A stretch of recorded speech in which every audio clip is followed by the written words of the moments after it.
Welcome to another episode of Key Biscayne Stories where neighbors meet neighbors. Today we have Andy Garcia III. He's a Key Biscayne resident for more than 40 years. And right now he's offering a service for Key Biscayners. It's a concierge dog care service, and which we're going to learn all about today. How are you doing, Andy? I'm doing great, and you? Doing good.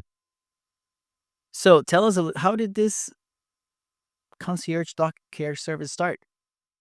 Well, back in November of last year, I sort of stopped an industry that I had been in for over 40 years. I've been in the produce industry for over 40 years. And around February of this year, I decided that, well, what do I want to do with my life? Now that my produce career has finished and I'm still active, what do I want to do with my life? And few people that I know that have known me for a long time have said, Andy, why don't you just do something with dog care? Because you've always had animals, you're great with animals. And so I started thinking about how would be the best way for me to approach it and not sort of affect other people that are already doing it, because there's a few people that do it here on the Key Biscayne. So I started looking at my house, the size of my house, the size of my yard. And I started thinking, well, I raised two daughters in my house. So now I can just put dog care into my house, but keep it more of a concierge boutique type environment. And what I mean by that is that, I will allow a pet to come into my home and I interview a little bit, before to make sure that everybody's comfortable, including the pet owner. And I bring them to my home and I introduce them to my dog, who's Milano. He's a therapy dog. And he's welcomes the dog and bring it to my house. And that's how I started. And then I realized that I don't want to make it like a hotel and I don't want to make it like a daycare. I want to make it like this pet is coming from their home to my home with little to no change. Actually, some people have told me that I spoil them a little bit too much, but I open my home and I open my yard in my house here to allow the dog to feel comfortable. And it's important to me that the people that leave their dog with me, that they're confident and comfortable with the environment. I don't have my house closed off in any way. It's free for them to come in and go out as they please. The most important thing is that I'm always with them. So to give you an example, I've had up to 4 dogs, which is pretty much the limit that I will have. And it's never really 4 dogs for X amount of time. It's usually can go from a two dog slumber party to a 3-dog slumber party to a 4-dog and then back to a 3, because people travel at different times. People want me to care for their pets at different times. I have a second bedroom downstairs that I kind of use as my base camp. So when I have dogs that, most people say, well, my pet sleeps in my bed, or my pet sleeps next to the bed, or my pet sleeps in a cage. I make that room similar to what their sleeping pattern would be. And the reason why I do that is because for me, I don't have any problem putting a dog next to me in the bed. Matter of fact, I enjoy it. And it allows my wife, who's very supportive of having the animals and everything, to have her little space at night. The only section of the house that I really don't like them to go up into would be into our master bedroom. But other than that, they are welcome to go around our house. We have it pet friendly, just like we had it kid friendly when we had kids. And that's kind of how I started. And it's like most anything I've ever done, I kind of learned through trial and error. I haven't had many errors, but I've learned a lot of things about it. One of the most important things is, to make sure that I send each person that wants to use me for my service, I send them an agreement so that I can find out if they take any medicine or if they have a particular food preference or whatever, so that the people, all they just come with is what they want their pet to have while they're there. And for me, the most important thing is the right food, I don't need bowls and plates and stuff like that. I have all that stuff, but it's important to keep a dog on their diet. And basically all I'm doing is just providing a safe place for them to spend time. And you mentioned that you do 4 dogs, the max. Correct. And I like that you are flexible to trying to, I guess, mimic what they experience in their homes with you. Correct. And that's part of the interview process that you told us about. Basically, the most important thing is that when someone comes to my home, I always bring them in from the side of the house to the outside of the house, because I have found that I've been around animals long enough that the best environment to introduce a new person is to bring them into an open environment where if I have 2 dogs currently staying with me, then I will bring them outside for 5 or 10 minutes before the people come. And I will let them do what dogs do when they go outside, run around, play ball, whatever. And then I engage the person to come in with their dog and a lead, to have them on a leash. And then I basically will see how the reaction is, not so much with my dog because he's a therapy dog, so he gets along with all dogs. But he actually knows, Milano, my dog, actually knows when I'm bringing a new dog in, because I'll say, hey, Milano, we have a new dog. And if I have a dog or two there, I always let him know. I said, look, guys, we have a dog coming in. And then I basically, that's kind of like that, I don't want to say critical time, but that's the most important introduction, is to bring a safe introduction. So I haven't had any situations where dogs have gotten in arguments or fights. Basically, a dog just wants to smell the other dog. They come in, they have a big area to go, and they usually start running. They usually start, going to the bathroom, spotting their part of the yard that they want to have. And then I spend about 5 or 10 minutes or however long it takes for them to feel comfortable. And then I introduce them into our home. And then when I introduce them into our home, then they're able to go into our, what I call my Florida room, or the family room, where we have our kitchen open and we have couches and chairs. And, they come in and they start looking around, going, walking, feeling comfortable. And I always do that while the owner is with me. And so I'll introduce them to that. And then usually within the first couple of minutes, I'll know whether it's going to be successful or not. And what I found is most animals are open to the new idea. You just have to give them that time to familiarize themselves with the environment. I mean, I've had shy dogs by the first day or that night just roll over and lay on the couch with me. And the people are like, well, my dog doesn't do that. And I said, well, he's doing that with me because I have that. People call me on Key Biscayne the dog whisperer. I don't really know what that means, but I just know that ever since I've gone to the dog parks or been around dogs, I'm not fearful of them. I respect their privacy and I respect that they are animals and you have to be very careful. But, they're great animals. They're great. They're great to have around. And I needed something to fill a void that I had. And this was a perfect way to do it. It's just a service that I want to provide to people. And I want them to enjoy it and come back. I've already had some repeat customers. The idea is not to make it just this big operation. I just want to fill my time and provide a service to the people of Key Biscayne, or if they have family off the Key and they want to use my service, then, it's like a case by case scenario. I don't have any reason to say no to any particular dogs. Um, I have 2 cats in the house, and they're safe and separated from the rest of the house. And most of my dogs will smell them or sense they're around and have been fine. They cats are dog friendly.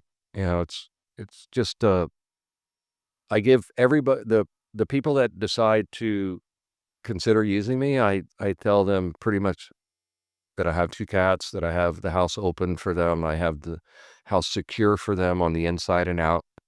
I have a big wall around my house. I have a gates in front of my house. Everything is constantly closed.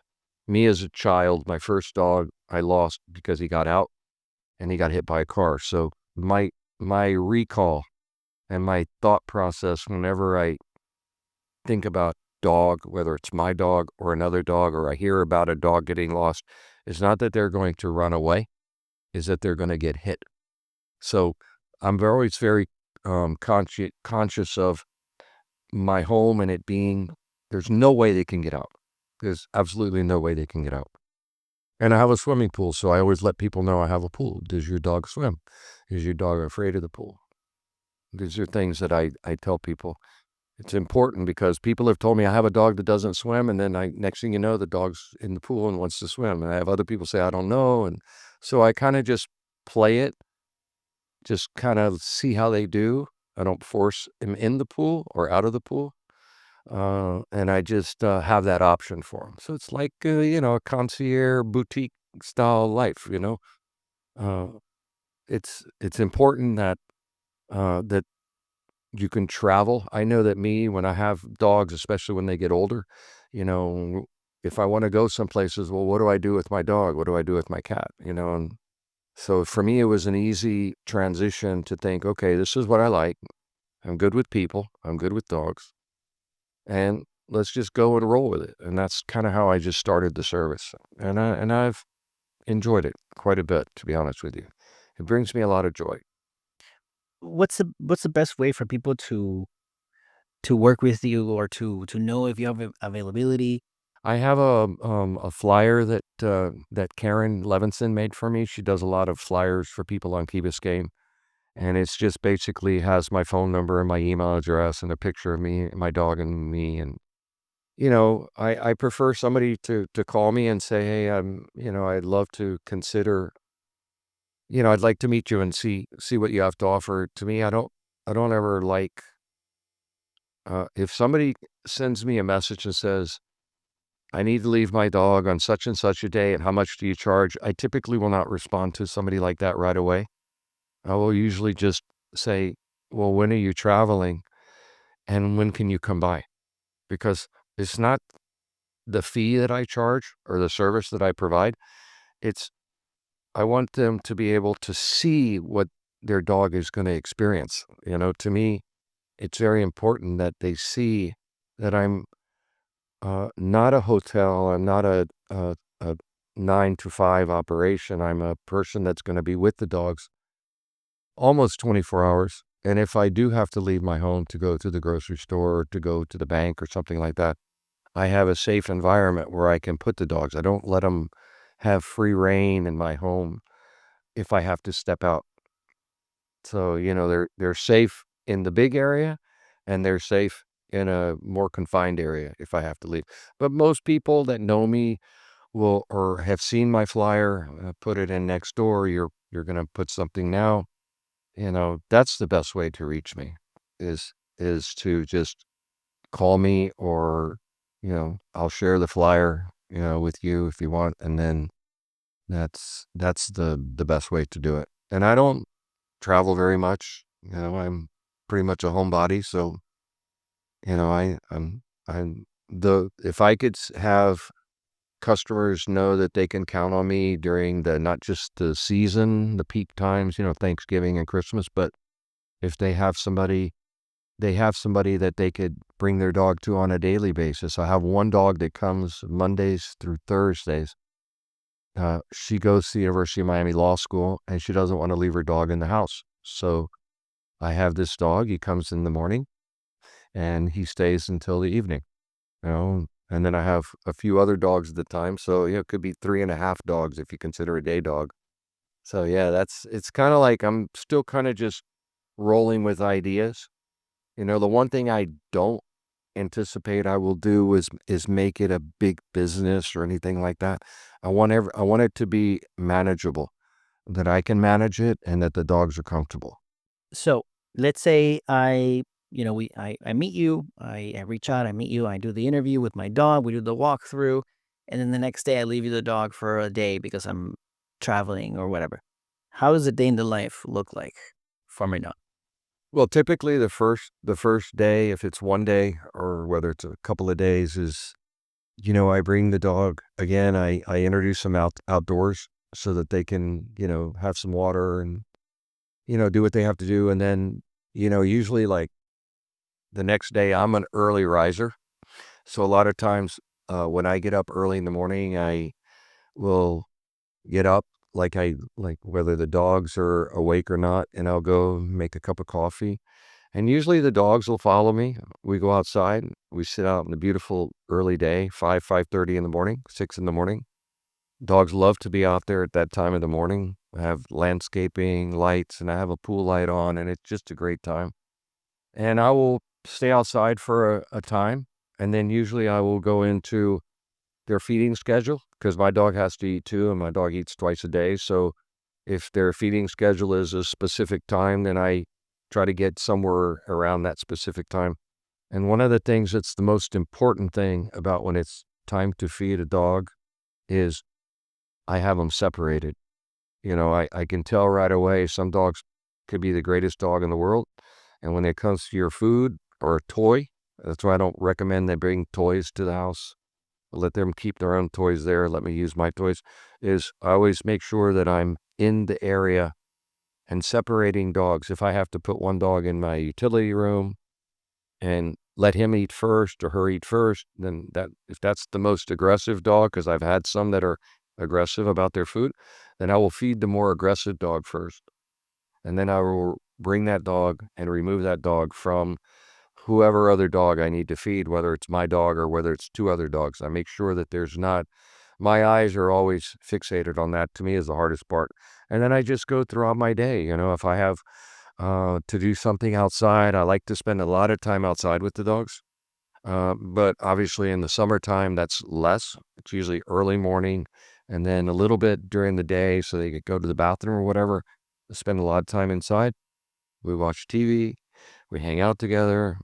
Um, I like to brush dogs, so I'm recommending that people bring their dog's brush because every dog could have a specific brush. I like to brush the dogs. I think it's important. Most dogs only eat twice a day, so I'll feed them in the morning and I'll feed them at night. You know, some dogs I'll take to the park. If I have two dogs and they want to go to the park, I'll take them to the park. But I've found that most dogs, when they come to my house, there could be a dog from an apartment or a small home. So they just love the freedom of being in a yard. So it's not necessary to take them to the park. I'm not a big fan of taking somebody else's dog to the park, but if they say specifically, hey, I have a dog right now where his dog likes to go to the park, so I'll take his dog to the park. But I'm not a big fan of taking somebody else's dog to the park because, again, I'm always thinking what could happen that wouldn't be favorable. A bite, a mosquito, they get out, there's these, I'm always thinking the side of conservative precaution. So that's incorporated in my day. And I'm an early go to sleep guy. So by 9 or 9:30, excuse me, you know, last week I had 4 dogs. They were all in the bed with me, sleeping. I was watching television. After a little while, we do one more quick run outside, see if they have to go to the bathroom or anything. Come back in, turn everything off, go to sleep, get up the next day and do what we got to do. Awesome. Yeah, it's great. I love it. In our brainstorming session, you mentioned there's an agreement you have with your guest owners about how things go and stuff. Can you share a little bit more about that? Absolutely. It's important to me and to whoever wants me to care for their pet that I am doing my due diligence. And what I mean by that is that I always want to know the agreement is basically information that I need about their dog and about their travels so that at least I have something to refer back to. A lot of the information that is on there is basically feeding schedule, type of food, any medications, anything like that. I also put on that agreement that, I need their veterinary documents to be updated and also, including a flea and tick and, other things that are important that the dogs are taking so that there's no transmitting of fleas or, if somebody gets injured or something, that their vet records are up to date. That's very important. I also asked for the name of their vet and to let their vet know that I'm in that dog is in my care so that if something were to happen, I can be able to reach out to that vet, which I would do either way, uh, to make sure that the dog's cared for. You never need that information until you need it. And, when you're dealing with animals, whether it's, I think cats might be worse than dogs, but, when you're dealing with a couple of pets together, eh, you know, something could happen. So I want to be able to have a reference that I could go to and not be scrambling like, "Ah, I got to call them or something like that. I have it there, and then at the end of the agreement, I put, um, a little disclaimer, so that they know I'm going to do everything that I can in my power to make sure that their dog is safe and cared for.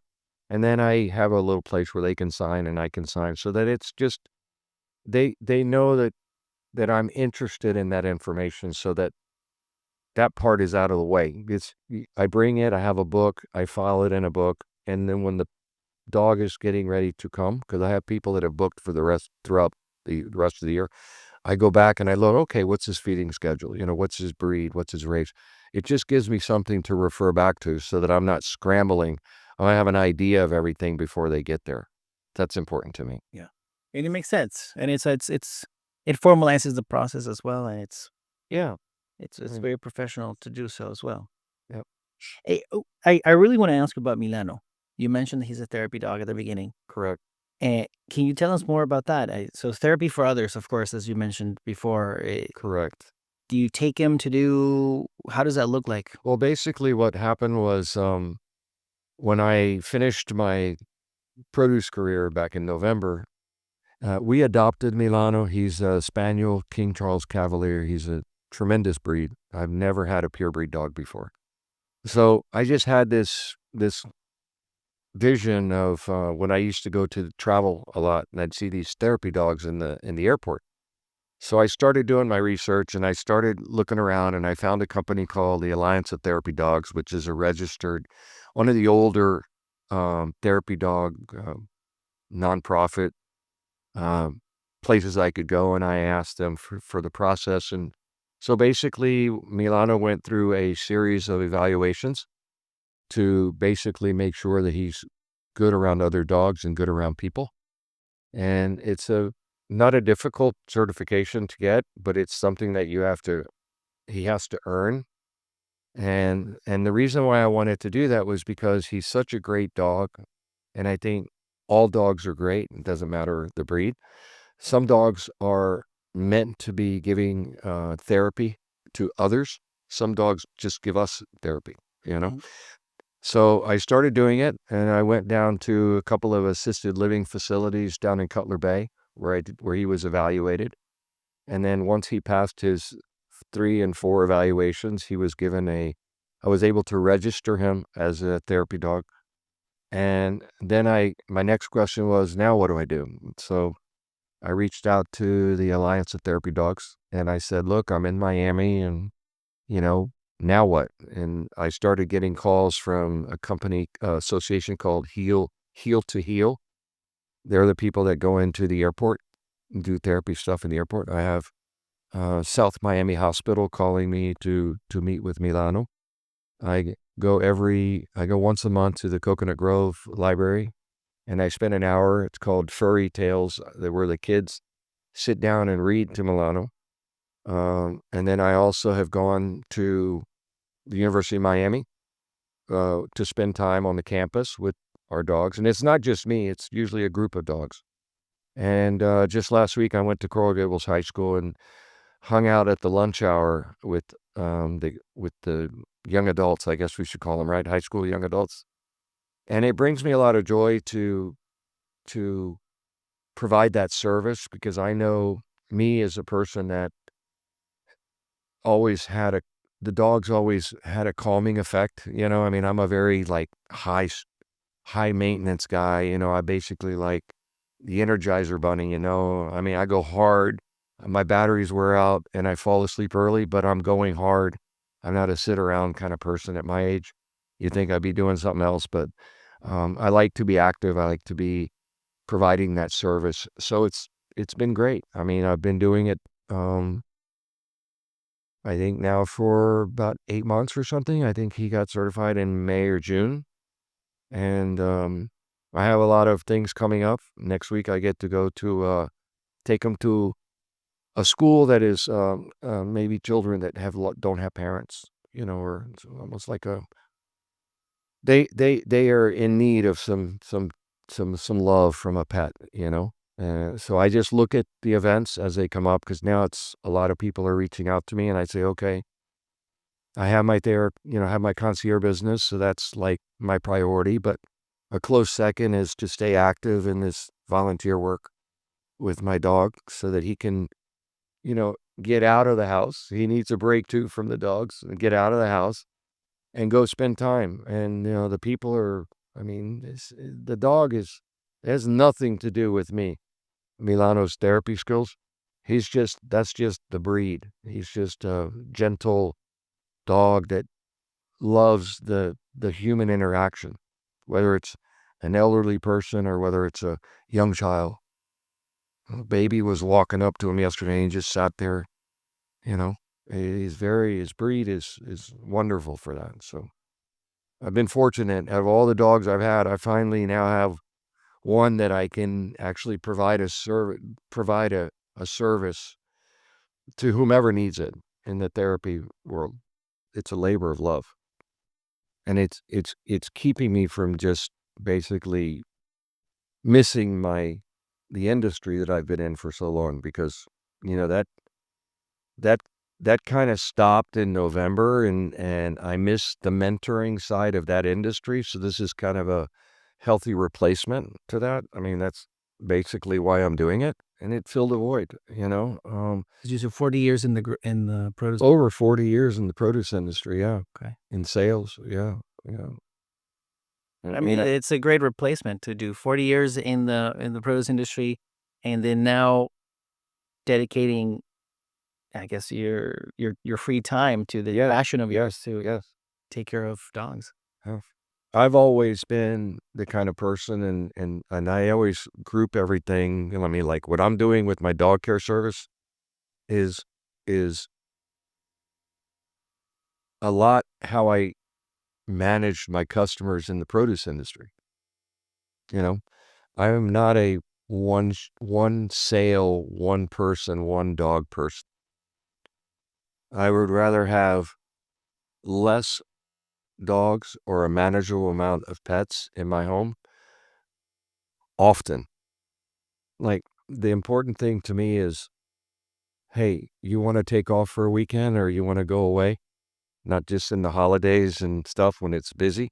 Is, hey, maybe I want to take 3 or 4 days and go away. Or maybe I just want 3 or 4 days break with my dog. I have people coming in.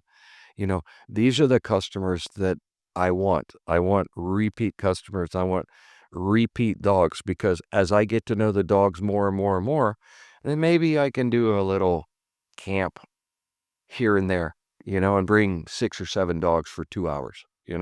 See, I can do that in my home. That's not something that I want to do for consecutive days. So I could expand it a little bit, as I get to know the dogs. Like, I already know dogs that are coming that I've had before that'll be fine with another dog. But before I meet that first dog for the first time, if I have another dog, I'm like radar careful, because I don't want anything to happen. I don't want a dog to get bit. I don't want to have the people freak out, because we love our animals, we don't want anything to happen to them. So I'm like, well, I never completely feel comfortable when I have repeat dogs, but I know their DNA a lot better each time they come. So the service that you provide, it's what can we is it a year-round thing? Is it a seasonal? What are we looking at? Well, when I decided to provide this service to the people of Key Biscayne, it's like my job. I guess you could say I'm in another career now. And my career is to be a concierge boutique type person that will welcome your dog. And the idea is to have customers come once and to come again and to come again. It's common knowledge in this industry that people get real busy November and December and the holidays, and then sometimes they don't. I want people to know that I can provide this service if they want to take a long weekend or take a few days or whatever. The more I get to know the pet, the more fun it is. It just makes it more enjoyable.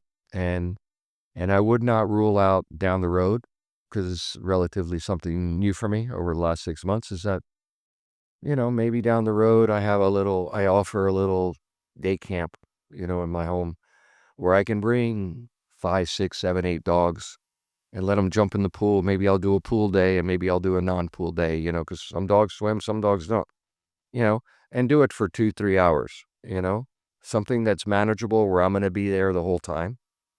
Much like I am when I'm with them in a 24-hour period. Andy, before we close, we have a couple of closing questions here in Key Biscayne Stories. What does your favorite weekend look like for you in the Key? Well, my favorite weekend is I don't get in my car if I don't have to, because I've driven a lot over the years in my career. B, I enjoy being by the water or in the water, whether it's going to the beach club or whether it's going down to the lighthouse. I like to hang out at home.